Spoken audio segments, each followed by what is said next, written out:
Hi guys, thank you for joining the live stream. Today we have a very interesting guest and a very interesting topic because we have delved into this topic but while discussing Sir John Woodruff's books. But today we will get to know about these things from a practitioner himself who also just happens to be a professor of humanities. And he is obviously pretty well acquainted with the Sanskrit language as well. We will try to come away with as much knowledge as we can from this person. His name is Avadhuta Divyananda Nath, and for the reasons he will explain himself, he wishes to remain as anonymous as possible. It's not going to be absolutely anonymous. And we will also discuss current relevant issues, relevance of spirituality, etc. So, hello Dada. He is Bengali. Namaskar. Namaskar Dada. Thank you for inviting me, Nirajan, and I think you're doing a great job. Thank you. I have followed your channel for quite some time. I've Okay. also, told my students and my friends about you. We keep talking about certain, like the previous podcast was very interesting, Thank you. and your reviews, book reviews, are especially very good. Yeah, that's about it. Yeah. Thank you, Dada. Yeah. So, Dada, how did you get started? How did you get started in that path of sadhana? Were you always from a religious family? I did belong to a moderately religious family. Okay. I say I did belong to because our family since then has broken up from its joint family sort of. I was born into a joint family with the annual Durga Pujo, Kali Pujo, taking place for nearly 4 or 5 generations at a time. Okay. So yeah, religious definitely, but not orthodox. Okay. We were not Brahmins, so that is one thing. I see. We are descended from Maithili Kshatriya lineage. So while there was a modicum of religiosity about our upbringing, there was also a quite prominent liberal streak I see. in our behavior as well, I in our see. general family culture, that Okay. sort of thing. So I got into Tantra how? When I was a child, I was very interested in reading about archaeology, mythology, that sort of thing. And as time progressed, I got into more serious subjects than just stories. And then one day, I happened to open my grandfather's old, very dust-ridden uh, uh, almirah of books, and I found a book there called two books actually. One of them was called Tantra, and in Bengali Tantra, like light from the Tantra. Okay. And the other one was this book called the Kularnava Tantra. Okay. So I was in school then, and I had asked my grandmother about what these were. So she had forbidden me to read those books. But I have always been a very, a very fast and very voracious reader. মানে সামনে যা পেলাম তো ওটা উঠে পড়ে নিতেই হবে. So I had to read the books once they were said that, once my grandmother said you don't read them, আমার পড়তেই হবে. So I got into it, and slowly I understood a couple of basic concepts. From then on, I slowly came into touch with the Ramakrishna mission and the writings on of Swami Vivekananda as well as the Swami Avadhuta. Okay. I say Avadhuta with an intent, because Avadhuta was the most esoteric of all the first generation of the Shri Ramakrishna movement. I see. Shri Ramakrishna's direct disciples, the first 12 to 16 direct disciples. I see. Avadhuta and I read Modoner Pore and Punarjanmabad and all these books that he had written. I see. And then I came across a book called Mahishasur Mordini Durga by Swami Pragyanananda, Okay. uh, which you can say actually was the beginning of my forays into the world of the Tantra. I Then see. on, the as time went, I kept gathering stuff, and I was not yet into practicing, but there also came a point of time in my during my university days when I came into contact with uh, the Masonic Brotherhood, Hmm. and well, my I didn't know then that my father had been a Freemason, Huh? my grandfather before him, and Wow. they were the last of members of the chapter that existed in our hometown. Oh, And I see. yeah, and from there I slowly moved towards what can be called Western occult. Okay. Western occult, as in the Lesser Key of Solomon, Hmm. Hermetica, Yeah. uh, the Order of the Golden, all that sort Hmm. of Wicca, blah blah blah, all that Yeah. sort of stuff. And after that, I started teaching, and I had a streak of godlessness, Okay. and a streak of patriarchy, down with the patriarchy thing. Okay. One had to do that sort of stuff because you had to melt in with the crowd. If you don't spew, Hmm. then you do not fit. This is what it is in at least the scene was like that at that point of time when I Yeah. was joining the academy. Yeah. So Hmm. uh, name dropping, and what should one call it? Parlance Right. spewing, Hmm. name dropping, and parlance spewing. This is Yeah. what academics has been, at least in the humanities. I'm not Yeah. talking about social sciences. At least in the humanities, yes, it Hmm. is like this at this point of time. Even Hmm. Yeah. so, I had to hide this out. I had to hide this out, and by a dint of good luck, I came into touch with my Srinatha, my Okay. Gurudev. In the Okay. in the tantra, in the path of the tantra, one is supposed to refer to one's Gurudeva as Srinath, as Acha. in the Lord of everything. Okay. So then, slowly and slowly, my practice started, and I see. I have been at it. I'm practicing yet. I have I not see. done much. I have not done much except for build quite a substantial library of texts. Other than Okay. that, I have not done a lot of practice. But that's about it. This is all I that see. I can say. Yeah. When your daily sadhana first began, how was Mhm. that like? How did you accommodate that entirely new thing in your life? Did you do daily puja before that? Uh, Before that, yes, there was a sense of daily. I mean, there was something ritualistic, uh, uh, like lighting incense and that sort of stuff. Yeah. I was initiated first in the Ramakrishna order, Okay. and Okay. so I did my daily japa and stuff.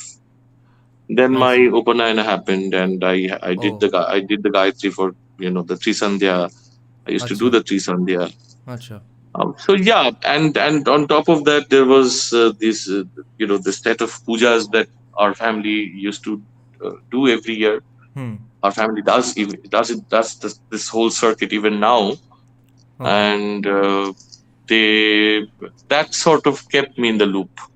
But I no, see. not any hardcore practice. I see. No hardcore practice. Nothing very strict. Nothing very austere. Hmm. Just to identify oneself as a Hindu. Yeah, Right. that was about it. Right. That was about it. Who is your Ishtadevta? Is that okay to ask? Well, Ishtadevata, one cannot reveal. Acha. It is not supposed to be revealed. Okay. But we worship Kali.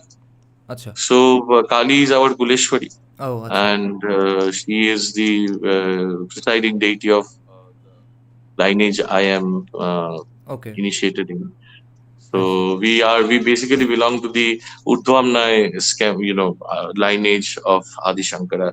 I see. descending from Shri Sarvananda Natha of Mehar. If you have heard of the place called Mehar, which is it's in Bangladesh now. Oh, acha. So yeah, so that's what. And now I'm about to ask you about the relevance of spirituality and the importance of spirituality and the practices itself, but mostly from a bit of an atheist angle, because I want more atheist people to get into this, because I'm convinced, but I still want this to be relevant to atheists because it's already relevant to non-atheists. So I'm trying to learn from you. Uh, is spirituality important? Are these practices important? Why should one get into these things? Or is it fine if one goes about their life without even getting into spirituality? Well, people have done that and have lived happily. Hmm. People have done that, led godless lives, and they have lived happily as well. Hmm. They've died happily as well. Hmm. And there have been people who have led very austere, very godly lives, but in the end, their lives have been very ridiculously I see. damaged. Hmm. So I don't really think that atheism and theism, uh, in the context of, I mean, if we are talking in the sense of an Indian context, Hmm. then I don't think that the words atheism and theism really, have really have a place in the entire schema of things. Yeah, I mean atheist You, in the Western sense, that one who in thinks the that. global sense of the Yeah, term, yeah. okay, if you mean it in the global sense of the term, then I would suggest that uh, uh, believing in a flat earth and a lord in the sky is what theism is, I suppose. Yeah, yeah. And atheism is not believing in a supreme agency that Yeah. creates or destroys or gives you Yeah. evil, times, bad times for evil things done. Yeah. Well, I don't see any sense in that sort of scheme. Hmm. Because in my worldview, if you consider my worldview to be important at all, I will say that uh, uh, the the idea of the supreme deity, Hmm. as it is in you know uh, modern Hinduism, or it has been in medieval or ancient, the ancient Vedic religion, the Hmm. Smarta religion, the Pauranika religion, because then you'll have people saying, "Oh, Hinduism was invented in the 20th century." Yeah. So let us give them specific labels. The Hmm. Smarta religion, Hmm. Vedika religion, the Yeah. Tantrika religion. Right. You know, uh, the idea of the supreme deity was never of a benevolent sky father. Hmm. You know, Yeah. it was one of like I'll quote a line from the Bhagavad Gita, Hmm. which is very relevant in this context. In the Gita, I'm not sure about the exact chapter or the shloka even right now. In the Hmm. Gita, Arjuna asks Sri Krishna, "What should be our relationship with God, Hmm. Ishvara?" Hmm. So Krishna replies, "Gatir bhatta prabhu sakshi nivasam sharanam surit." Gati, shelter; bhatta, friend; prabhu, lord; sakshi, witness; nivas, shelter; sharan, protection; surit, friend. you know so there have been several attitudes towards God. Right. So atheism has atheism and theism, they have looked at only one aspect of God. Hmm. God as the father, Hmm. and God as the punishing, and the one of the Ten Commandments, for the Lord thy God is a jealous God. Hmm. That sort of thing. One of the Ten Commandments. So the Indian Sanatana ethos has never seen God, or has never been atheistic or theistic, even Hmm. from that sense of the term. So you do whatever you want, you Hmm. do whatever you um, uh, want to do with your life. Hmm. You don't want to worship, don't worship. Hmm. You don't want to live the life of a ritualistic person, don't do Hmm. it. Hmm. But there is one thing that is very, very much important for every human being to be to follow. That is Rita. Okay. The sense of universal order. You Right. know, order as in this the whole schema of things, not as creation. Creation, Srishti as per se, is not creation as it is in the in the uh, Judeo-Christian Right. Semitic sort of perspective. Hmm. So there have been cults where they have rejected the idea of a personal God. Okay. There have been cults which have rejected the idea of a supreme God per se. There are cults even now which do not accept that there is anything called a supreme deity. Right. There are several such hidden lineages as well inside of the Indian Tantra or Indian occult, which do not see the practice of Tantra as being inclusive of only deities. Okay. Tantra is not just the worship of deities.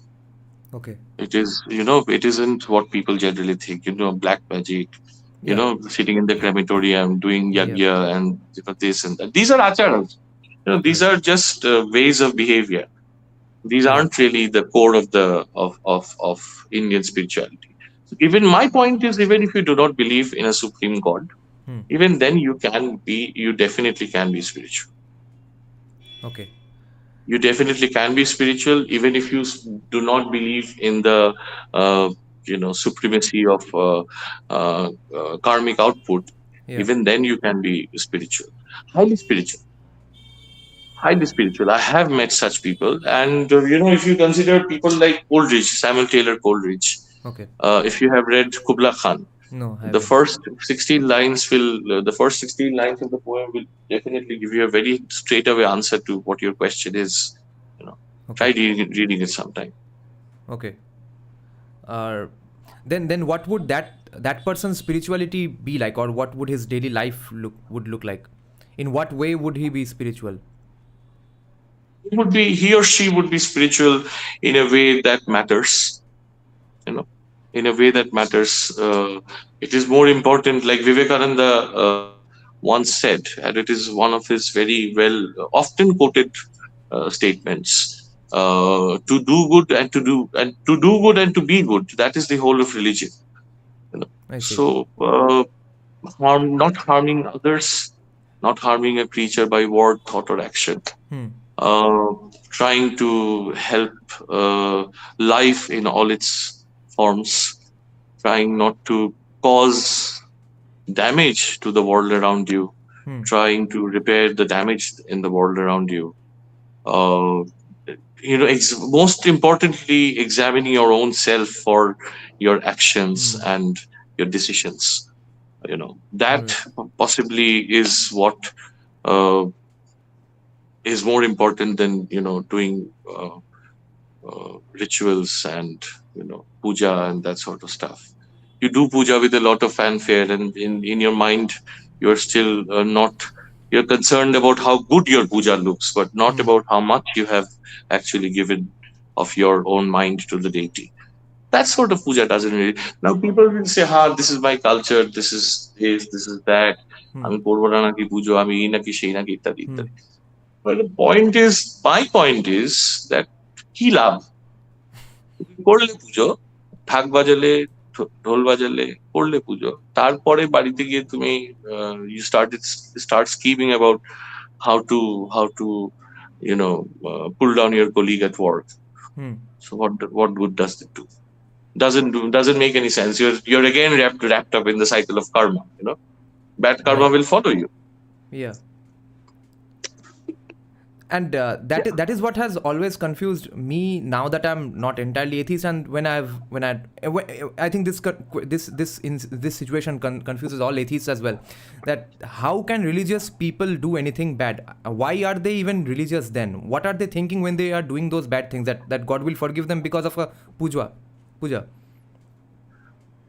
This is something that bothered me at times as well, and I have asked this question. I have faced this dilemma myself. Hmm. How can a person who is so advanced, so learned in the scriptures, and so disciplined with his or her life, and does so much japa and so much good, wears all his or her symbols with so much pride. How can that person, such a person, do something as evil as molesting his or her own disciple? So the point is that it is not just religion. This sort of practice, this sort of this sort of surreptitious badness, this sort of surreptitious evil, right, is as much part of Indian academia or Western academia as Yeah. it is part of religion. yeah, So I don't think we can really say that how can it really, in that sense, how can a person who is so academically fine tuned, yeah, so well read in the theories of feminism, of queerness, or of Marxianism, or postmodernism, or talking about advocating what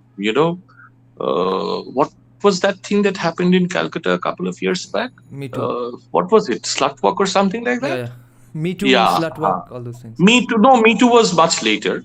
Me Acha. Too was much later. I'm talking about slut walk. I mean, so Okay. advanced, so enlightened, and still you have heaps and heaps of Me Too's coming out. I mean, it's the same thing, right? So it's, I mean, the question that, how can a religious person be so evil?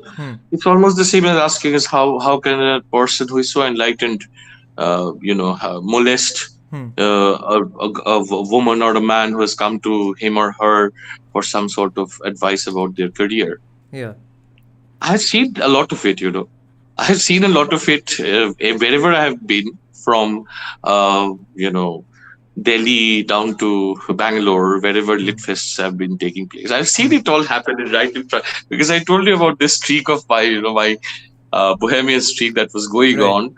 I wrote a couple of good books, and that, not good books. I mean, I write poetry, so Okay. I have been published there nationally, internationally, I see. even in the Sahitya Academy. I So see. I have seen that sort of thing happen right in front of my very eyes. So, which is one of the reasons I'm asking you to not show my face. I see. Yeah, right. That actually, in this case, the counter argument would be that I guess we expect a little more from religious people because they are answerable to God, at least in their minds. But the professor who is molesting his student is just answerable to probably the principal or law and order, not a Mahajagotik Shakti. Then that professor is not at all deserving of all the credit he or she is getting for his knowledge, because God is knowledge. And for somebody who is an academic, there is nothing more important than knowledge itself. Right. So even if you ask me personally, for me, God is knowledge. What percentage of Hindus do you think know that God is knowledge? I think everybody does. I mean, almost every Hindu does. But I think most Hindus are afraid of revealing themselves for what they are. Okay. It is almost like there's a whole population of Hindus out there who are just waiting to be let, waiting for not being judged for what they are. Right. Some of them might be really, really excellent professors, excellent theorists, excellent economists, for that matter, who don't, wait for the Open Society Foundation to fund their grants. They're waiting just to be, just so that they can live their lives freely. And over the last 70 to 100 years, over the last 1 century of Indian existence, I feel the most the most serious amount of repression has been directed towards the Hindu culture, the pan-Hindu culture. Of course. And I think it is very difficult to get out of generations of repression. how would you feel, wearing a dhoti and a kurta and Yeah. going not a kurta, just Hmm. not a kurta, okay? Yeah. Dhoti and kurta again is a very Mughaliya sort of dhoti and kurta is not, our national dress. Unlike what most Bengalis would like you to. That's something that the, bootlicking zamindars did, in order to, sort of measure up to the British and to the and the predecessors of the British, the Nawabs. I see. The Uttariyo, the Angavastra and the Right. dhoti, Yeah. ওকে, পরে কি বেরোতে পারবে তুমি রাস্তায়? তুমি বেরোতে পারবে না, আমিও বেরোতে পারবো না, Hmm. লজ্জা লাগবে। ও মা, আমাকে যদি মূর্খ বলে, Yeah. আমাকে So. যদি মূর্খ বলে, I have faced this myself. I go to my university, and when I started out with my sadhana, I was very Hmm. conscious about carrying my tilak and my Yeah. tripundra, Hmm. etc., my mala stuff, that sort of thing. Hmm. I slowly got rid of that sense of you know somebody's watching me, judging Yeah. me. They still judge you. Yeah. Now I don't care. Bugger Yeah. off. Yeah. Sorry, but that's Greek. I shouldn't use that sort of language. I'm really sorry to everybody, but I don't care now. I Yeah. I don't wear I wear a completely Indian outfit now, Hmm. and I don't care if somebody judges me for being a professor of humanities Hmm. and believing in myself as a Hindu, descended of generations of Hindus, Hmm. Yeah. generations of practicing Hindus, not displaced Hindus. Yeah. You know. So are you saying that that suppression of Hindu ethos, symbols, behavior, beliefs, everything, all that has led to, in some ways, people not realizing that God is meant to be knowledge? Prajnanam Brahma. This is one of the basic tenets of the Sanatana Dharma. Prajnanam Brahma. Hmm. Learning is, all pervasive, and what is all pervasive is God. Right. At the very depth of Advaitic practice or perception, which rules most of the Hindu sphere, Hmm. uh, they do not accept. I mean, those hardcore practitioners do not accept the idea of a personal deity. Okay. They only accept the idea that the universe is full of life, and that life itself is God, and there is life and there is anti-life. Okay. This is what they believe in. I mean, you're surely familiar with the story about that conversation between Sri Ramakrishna and his Vedantic guru, Sri Totapuri. No, I'm not. So, Sri Ramakrishna met Sri Totapuri in Dakshineshwar, and he was. Totapuri said that you come to me, I'll give you Diksha in Advaita Vedanta. Okay. So Sri Ramakrishna said, okay, I'll go and ask my ma and I'll come and tell you. Okay. So he went to his mother, that is the goddess inside of the temple premises, and he asked her, and he came back and said, হ্যাঁ মা বলেছে, হ্যাঁ যা দীক্ষা নে, তোর জন্যই পাঠিয়েছি. Hmm. So Totapuri asked, who is this ma? Hmm. And he said, well, ma আমার মন্দিরের যে Bhavatarini. Totapuri was like, no, Brahmavidya ওসব মা ফা চলে না. There is nothing called for the personal deity in Brahmavidya. Okay. Brahmavidya is the severance of all identities, even Okay. the identity of a supreme God. Okay. Okay, and I think you'll find a very more interesting account of it if you read Swami Sharadananda's Sri Ramakrishna the Great Master, which is basically an English translation of his Bengali book Sri Ramakrishna Lila Prasanga. Okay. It is a Bengali classic that very few people read outside of the Ramakrishna fold. But Sharadananda wrote the book in Bengali first, and then he translated the whole book into English.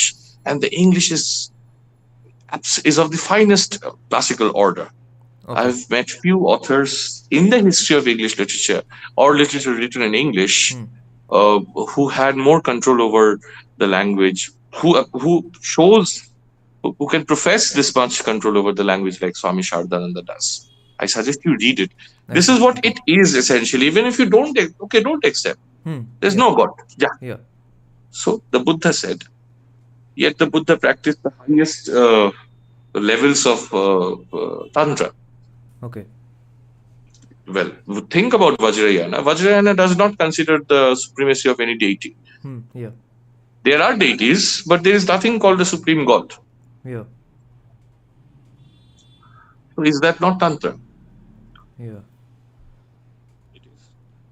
So, when most people around us are doing pujas just for getting a job or getting a raise or getting a girlfriend, getting a good boyfriend, etc., is that an Abrahamization of Hinduism, or is that also as much a part of Hinduism as everything you are saying?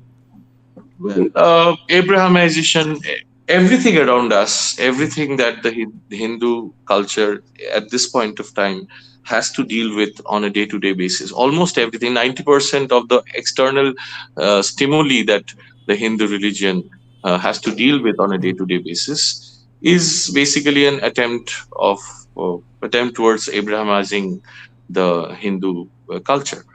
Almost everything, Yeah. beginning from the richly decorated, Diwali collection, and yeah, and to wearing a very fair kurta to a temple, and Yeah. not knowing that you're not supposed to wear a kurta to a temple. I see. You're not supposed to be wearing anything that is sewn together when you are inside of a temple. I When see. you're inside of a temple or doing any sort of worship, you cannot if you wear something that is sewn together, your worship is you're impure, you're ritually impure, man or I see. woman, doesn't matter, you're Oh. ritually impure. Oh. I see. So if you follow rituals, you follow all the rituals. Go to the south, you'll see people, not they don't even cover their upper bodies, Yeah. because you're not men are not supposed to cover their upper bodies in the presence of their guru, or of the devata. I see. But well, who will tell Bengalis? In this context, then where do you see the contribution, both good or bad, of Brahmo Samaj? Because I am recently coming to terms with the fact that I think they are insanely significant, both in the good and the bad that Well, has they come did out of. certainly light the fuse. Right. They did certainly light the fuse. Hmm. The bomb exploded in the 50s, 60s. Yeah. No, not 50s, 60s. Exploded with people like Emin Roy, Okay. traitors. So, is there anything you agree with Brahmo Samaj, or you find them mainly Well, the abhorrent? Brahmo Samaj, I don't know why people give the Brahmo Samaj so much importance. Well, women's education and this and that. Yeah. Well, the women were all, I mean, the Brahmo Samaj, it is recorded. It is recorded how many women actually were members of the Brahmo Samaj.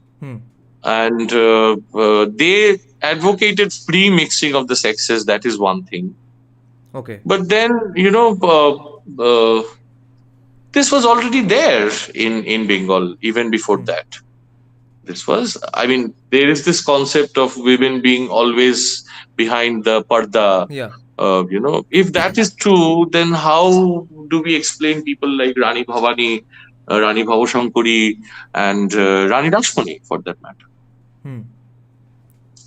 I guess So they it are was. they would argue that they are the exceptions and not the rule. No, they're not the exceptions. How do we explain the fact? Well, my great grandmother certainly wasn't an exception. Okay. She was a very normal sort of a person, a I housewife. see. You know, and she never. Well, I know it from what my grandmother has said about her mother-in-law. Okay. So it is. I think the Brahmo Samaj is given a lot of undue importance. Yeah, these days Sort I'm of a giving them importance because I realize how much damage they have done. So, what do you think of their views on idol, or completely rejecting idol worship? you know, when the Brahmo Samaj was at its zenith, it was, you realize that it was not much of a very, very popular movement, unlike what historians would like you to believe. Okay. It was not a very popular movement. As Okay. I said, it belonged to an elitist sort of, faction of the society, and as it spread, and neared its end, at the fag end of it, it Okay. slowly sort of spread out into the masses of Calcutta. Even Okay. Vivekananda became part of, as Narendranath Datta, Acha. Swami Vivekananda was also part of the Brahmo Samaj movement. Okay. But he also, I mean, people saw through their facade. Hmm. It was a facade, all of it. They saw through their facade, and I think they sort of dribbled out of it with the new, there were newer movements coming in at that point of time. Right. There was the, well, not that all these movements were very successful at the very beginning, Yeah. but there were movements, cropping up all over the place. The Yeah. Arya Samaj, Prarthana Samaj. the Agamanusandhan Samiti, Yeah. the the Ramakrishna Mission, for that matter. Yeah. Since 1937, when the Ramakrishna Mission Institute of Culture at Gold Park was established. Okay, Yeah. since then, the Ramakrishna Mission has played a very important role in the dissemination of religious values and vis-a-vis spiritual values. Religious values vis-a-vis spiritual values Yeah. across Bengali society. Yeah. So the Brahmo Samaj has done its fair share of harm, yes. Hmm. It has, I mean, remnants of it you can see even now with Shubhanandan and, that sort of bullshit, hitting the fans. Yeah. Uh, Utsav, what was that line?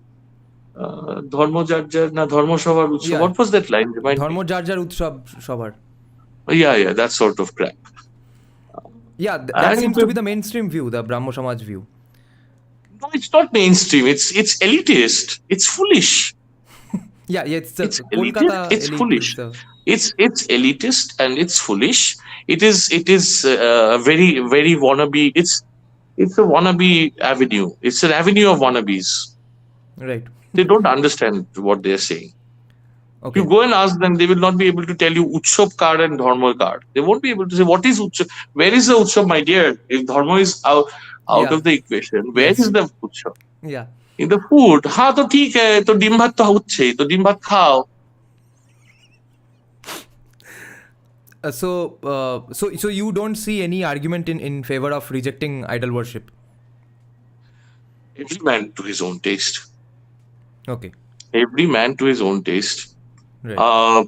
There, if I just worship an idol, Hmm. I don't see the divinity in the idol. And Okay. what good is what is the Hmm. what purpose does it serve? It doesn't serve any purpose. Hmm. I see an idol of the goddess, Hmm. I worship her, Yeah. then I turn to my wife and give her a slap. Hmm. Tell me, how is this justified? Is this what it is? I mean, if this is the sort of idol worship you want me to do, then okay, I'm not going to talk about it at all. Yeah. I don't want to worship an idol. Hmm.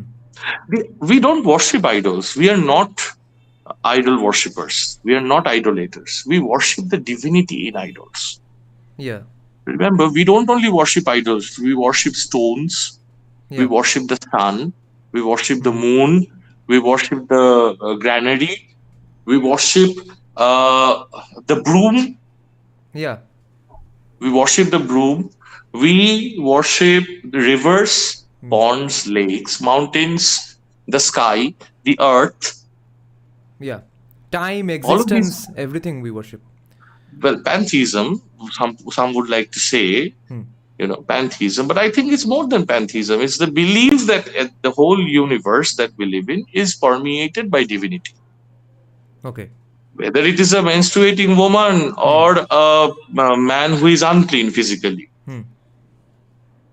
each and every body, each and every soul is inherently divine. It is totally covered with the glory of God. You might have come across somebody known as what was his name? One of the very well-known. Forget it. Not a matter.